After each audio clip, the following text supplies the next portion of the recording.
Welcome back to Bethany Loves Food. Today I'll be making a rosemary garlic pork roast with curry cauliflower and red peppers.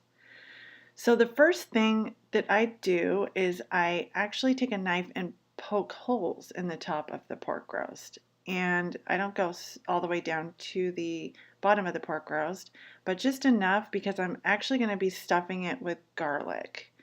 I don't know if you've tried this before. I have, and it's amazing. It just adds a lot more flavor to the actual pork, even though I'll be adding more spices to it in a little bit.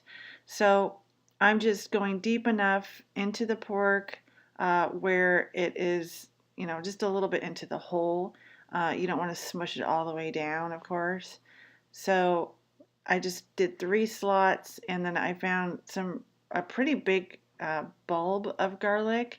So I used about 2 of the cloves. And one, actually, I cut it in half because it was so big. The next thing that I'm going to do here is just add some salt. So salt brings out some of the flavor to the pork, and I just basically use my fingers and cover the top of the pork. The next thing that I'm going to do is add quite a bit of rosemary and garlic. That's a spice that I found, and rosemary goes excellent with pork.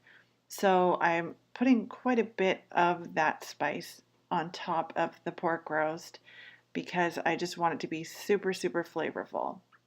So again, I'm just kind of sprinkling it on, and this is a pretty big cut of pork tenderloin that I found. So I did use quite a bit. But even so, even if you had a really, tiny pork roast, that's fine too. So just gauge it. Just cover the whole top of the pork with the spice. Okay, so the next step here is I'm placing the cauliflower on the cookie sheet, and I'm using frozen in this instance because I'm going to be cranking the heat up to 425 for 30 minutes and cooking the pork roast that way. So I just decided to use frozen because of the temperature. You could also use fresh if you wanted to. I kind of like using frozen cauliflower only because it seems to steam it really well. And if you use raw, it just doesn't, it's not that moist. So I decided to use frozen. I'm using fresh red peppers though, because I like how they cook on a higher heat. Usually when I roast vegetables, I like it on a high heat. But because I'm cooking the pork roast at the same temperature, and I just kind of wanted to do all in one, just to show you that cooking can be really, really easy to just have a one cookie sheet meal. So basically that is it, other than the spice that I just added, the curry spice. So it just depends on how much curry you like. I love curry. I use it a lot in many dishes, and it just adds a lot of flavor. And the combination with the rosemary and the garlic and the pork and the cauliflower, it's like a amazing meal. So the next thing that I'll be doing is adding some olive oil. And the reason why I'm doing that is because obviously I don't want the cauliflower to burn or the peppers to burn, but it just adds another layer of flavor to the dish. So now I'm just kind of rolling it around, rolling the vegetables around, making sure that they're well coated, and it's pretty much that basic. Okay, so now I'm just going to pop it in the oven for 30 minutes at 425.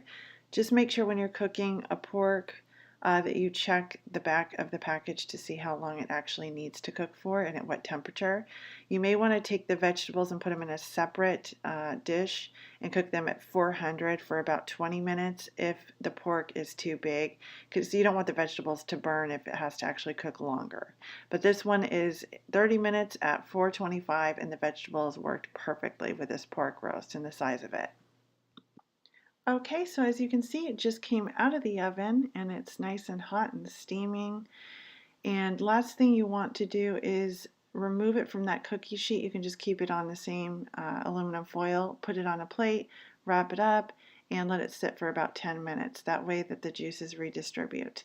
So I hope you love this video. Enjoy this dish. It's amazing, and hope to see you again soon. Don't forget to like my channel and subscribe. Thanks so much.